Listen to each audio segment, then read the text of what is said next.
Hi everyone, I'm Dan from JazzComposersPresent.com, an online space where composers, musicians, and listeners come together to celebrate the music we love. I'm joined today by Angela Morris, composer, multi-instrumentalist, and co-leader of the Weber Morris Big Band. Angela is here to talk to us about improvisation in large ensemble writing. Yeah, excited to get into it. So I want to talk about ways that we can use improvisation in different ways besides just a traditional jazz solo to really incorporate improvisers into the fabric of your compositions. And so I would think of a traditional jazz solo as being improvised pitch and rhythm over a fixed harmony and meter. And so those are different elements of music, right? We're talking about pitch, rhythm, harmony, and you can use those different elements of music in different ways to give your improvisers chances to contribute. So you can think about duration, orchestration, pitch, timbre, repetition as an element of form.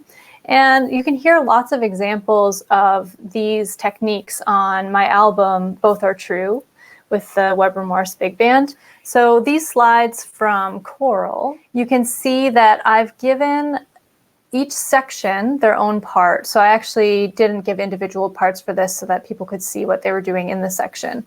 And so each person has their own note to play, but rather than telling them how long to play it for, I've said, play each note for a full relaxed breath and move at your own pace. So I've given a little bit of language about the duration, but really it's up to the players. And the result is that each time the piece is played, these pitches overlap in different ways, creating slightly different harmonies and allowing the piece to unfold slightly differently each time it's played. On the next page, you can see that I've gone a little further with the piano. I've actually written a sample of the kind of texture and the kind of rhythms I'd like them to continue improvising and developing as the piece goes on.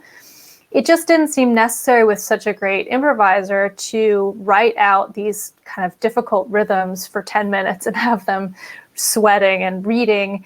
It just gives a different feeling to the music to give them the idea and then give them the agency to kind of develop that and respond musically to what's happening in the whole piece.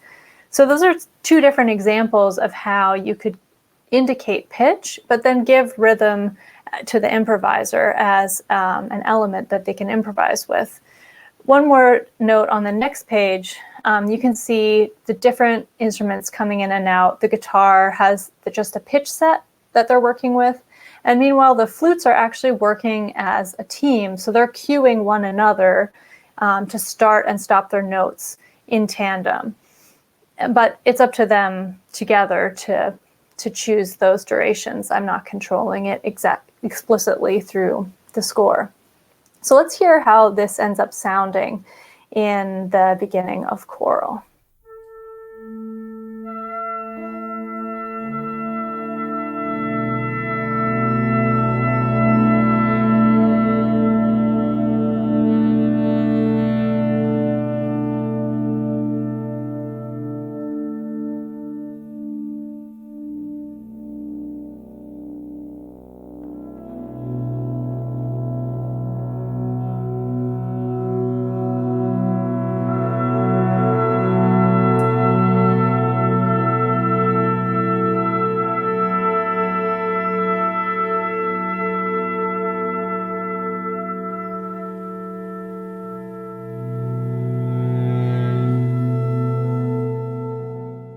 So as we're considering which elements of music we can use for improvisation, timbre is another one to consider. So I want to play an excerpt from my piece, And It Rolled Right Down, where I'm using the timbre of the high partials in the woodwinds as part of the compositional texture. So I think, you know, as a saxophone player, I know that we practice this. We practice these high altissimo notes. We practice the overtone series. Same with brass players. So this is an option that's kind of available.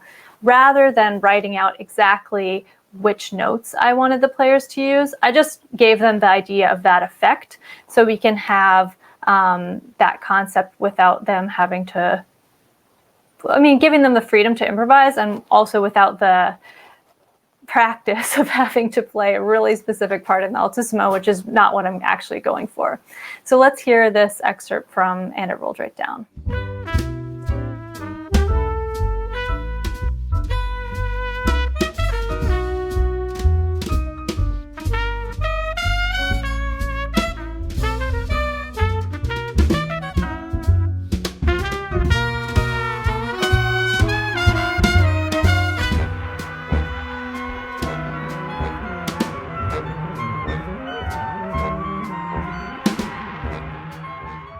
One of the approaches you could use is descriptive language. So we saw some of that in choral where I said, play for a full breath. That's some descriptive language about duration. Or you could use more evocative descriptive language like creaky sounds with a pianissimo marking. That's giving the performer a lot more leeway on how to create those sounds, but still giving a general mood and concept for what you're going for. Another example of how to communicate through your score would be with graphic notation. And I have some examples of this in Both Are True. So let's check out this excerpt. What you're going to see in the saxophones is like this undulating pattern that starts out notated, and then I take away the note heads and just say continue this wave-like melody. So that's giving the player freedom to speed it up to their comfort and to zhuzh it in the way that they want to.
So you even heard a little bit of descriptive language in the beginning of that section. It said creaky sounds, like I was saying before. But anyway, moving on, another way to communicate with the band, this is not through the score, but it's through your conducting. And, you know, like Butch Moore's called this conduction. There have been a lot of composers and band leaders who've codified their own methods for communicating with their bands this way. And you can create a preset set of signals that you can use to communicate which group of players is going to play. So you can change the orchestration, you can change the dynamics, obviously the tempo and all the other things you usually communicate as a conductor. And we're going to look at a couple slides from And It Rolled Right Down. So here on these 2 pages, you can see I've got these numbers 1, 2, and then on the next page 3 and 4. And all that's really changing is the harmonic information that each musician has.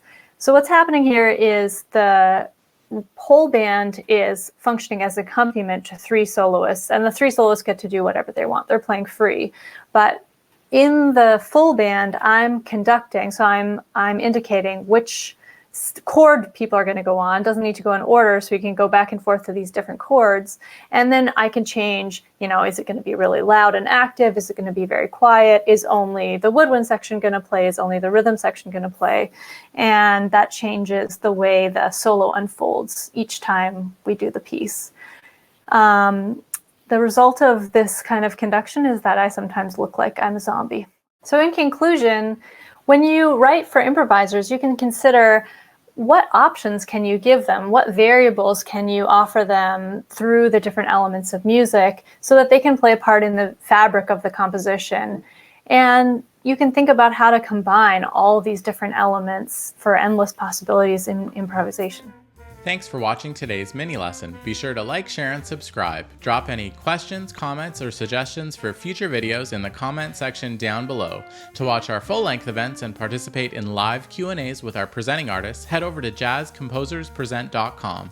Thanks, and we'll see you next time.